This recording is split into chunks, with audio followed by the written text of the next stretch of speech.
jusqu'où es-tu prêt à aller, à suivre Jésus? Et il y a des enseignements de Jésus qui sont assez durs, hein? Celui de la mort à soi-même. Bon, ben c'est une petite surprise de se retrouver ce soir. Oui, Bon, quand même pour me présenter peut-être à certains. Bon, Jean-Marie évidemment, Mouesca. Je précise juste, et ça a son importance par rapport à l'étude, en particulier sur Genèse 1, que j'ai une formation de physicien. Mais c'est pour vous donner quand même mon arrière-plan, donc formation de physicien et scientifique de profession. Mais évidemment, en tant que chrétien, pour moi, la foi prime sur la raison, et je dirais même que la foi éclaire la raison. C'est en Jésus qu'est la vie, et la vie est notre lumière, et sans cette lumière, l'intelligence demeure dans les ténèbres.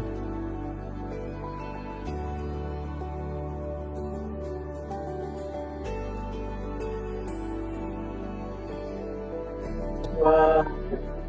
Bonsoir Daniel. salut Bonsoir Dominique, salut Carlos. Carlos. Bonjour Mathieu, ça va et toi? Bonsoir Annie. Bonsoir Ludo. Salut. Bonsoir. Bonsoir Daniel. Ça va? Bonsoir. Bonsoir tout le monde. Bonsoir. Comment allez-vous? Bonsoir tout le monde. Bonsoir. Comment allez-vous bien?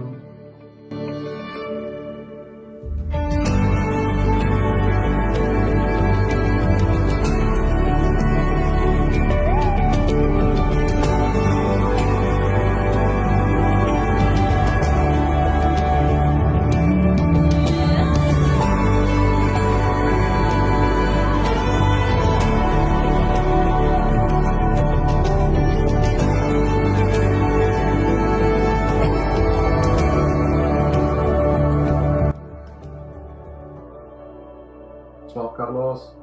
Bonsoir. Bonsoir. Bon, alors ce soir, le thème que vous avez vu, c'est le salut selon la réforme, les 5 solas. La finalité, c'est la gloire de Dieu. La gloire de Dieu, c'est le rayonnement qui se dégage de sa personne, l'éclat insoutenable de toutes ses perfections. La Bible compare cette gloire à un feu dévorant qui éblouit, aveugle et inspire la crainte, le respect et l'adoration. Mais tous les protestants s'accordent sur 5 piliers, les 5 solae ou soli, qui veut dire seul en latin. Les 5 solas sont 5 slogans latins sur le salut. Les 5 solas forment les 5 piliers du protestantisme en matière de sotériologie. Autrement dit, il s'agit de 5 principes sur lesquels repose le salut de l'homme. Merci. Est-ce que vous avez des questions? J'ai une question par rapport au salut. Oui. Quand Jésus dit à Dieu qu'il a perdu aucun de ceux qu'il lui a donnés, ça veut dire quoi? Et les histoires d'élus, ça veut dire quoi? À la base, personne n'est sauvé. À la base, tout le monde est condamné. Mais Dieu, dans sa bonté, dans sa miséricorde, a donné sa grâce à quelques-uns, à ses élus, qui ont reçu sa miséricorde. Et les autres, ils reçoivent la justice de Dieu. C'est pas une injustice, c'est la justice de Dieu. Alors, je vais partager mon écran. Alors, ce soir, donc, on va parler du libre arbitre. Selon vous, est-ce que l'homme a le libre arbitre? Relativement. Relativement, ouais. Non. Daniel, C'est une réponse de Normand, ça. bon, allez, on va découvrir ça ensemble. Pourquoi ce sujet? Pourquoi le libre arbitre? J'avais tendance à penser que l'homme avait un libre arbitre. Et un jour, je suis tombée sur une vidéo qui disait que l'homme, en fait, n'a pas de libre arbitre. L'homme n'est pas libre. Encore une fois, avec la précision de l'emploi fréquent des Hébreux de l'indicatif au lieu de l'impératif. Donc là, on va détailler. L'indicatif, donc qui est employé par les Hébreux dans l'Ancien Testament, c'est la possibilité, c'est une éventualité. Donc il y a un si des événements le permettent. Il faut que notre esprit puisse se dépouiller totalement de tout orgueil reposant sur notre propre légitimité, afin que toute la place dans notre cœur soit vidée et préparée pour accueillir la grâce parfaite et entière de notre Dieu d'amour. Nous abandonner coûte énormément à notre chair, mais la chair dépouillée laissera place à une vie d'abondance de l'esprit et dans laquelle la paix pourra entièrement se déverser pour pouvoir dire que nous sommes devenus comme des petits-enfants du royaume.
Alors, j'espère que vous avez de votre côté travaillé dessus.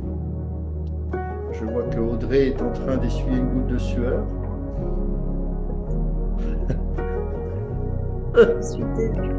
Pourquoi Dieu déteste-t-il les images taillées, y compris celles qui sont censées le représenter?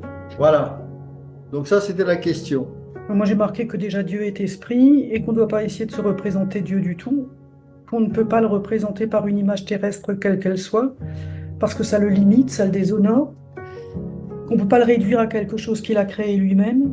Il veut qu'on pense à lui tel qu'il est, dans toute sa perfection, et non pas qu'on le déforme. Moi, je pourrais compléter en disant que pourquoi et comment représenter un Dieu éternel avec un objet fini. Moi, je pense que c'est aussi par amour pour nous aussi. Il faut y voir derrière les commandements de Dieu aussi de la pédagogie, de l'amour. Et le Seigneur sait très bien que ça va tout limiter en nous, ça va limiter notre vision de qui il est, ça va limiter notre façon de penser, de concevoir, notre façon de prier, notre quotidien et donc notre marche. Mais moi je trouve que c'est pas facile et que tu sais que tout le truc qu'il y avait sur la série là, Chosen ou je sais pas quoi que je connais pas, bah, j'ai une sœur qui est nouvellement convertie et qui me disait qu'on lui avait conseillé cette série et que quand elle priait, elle imaginait Jésus qui est dans cette série. Et voilà. Et là, je me suis dit, c'est exactement ce que tu disais. Et quand j'en ai parlé, elle me dit, mais c'est vrai, c'est horrible. Quand je prie, maintenant, j'ai cet acteur, c'est Jésus. Et c'est triste, mais c'est vrai. Qu'est-ce qui va vous permettre de faire la différence entre le fait d'honorer les autorités dans l'Église et d'être idolâtre? C'est quoi, d'après vous, la marche? Quand tout ce qu'il dit, il dirige ta vie et tu as même peur de lui, de ce qu'il va te dire. Et je pense qu'une des séductions qui est déjà là, mais qui va monter en puissance, c'est que le réel peut devenir presque spirituel à cause de la technologie. Et Dieu, il est omnipotent, omnipuissant, omniprésent, il est partout, il est là-haut, il y a le trône. Tu sais, j'essaie de m'imaginer ce que les Écritures disent, qu'il y a ce trône au ciel et qu'il est là-haut et en même temps, il est partout. Et alors, tu vois, et comme ça, je prie comme ça à ce Dieu qui est tout puissant et qui est là-haut et en même temps qui est avec moi. En quoi le fait de ne jamais rien pouvoir cacher à Dieu est une bénédiction pour notre vie? Oui. On va vers lui. Oui. On va vers lui. Et puis quelque part, ça nous pousse à arrêter de tricher. Mm.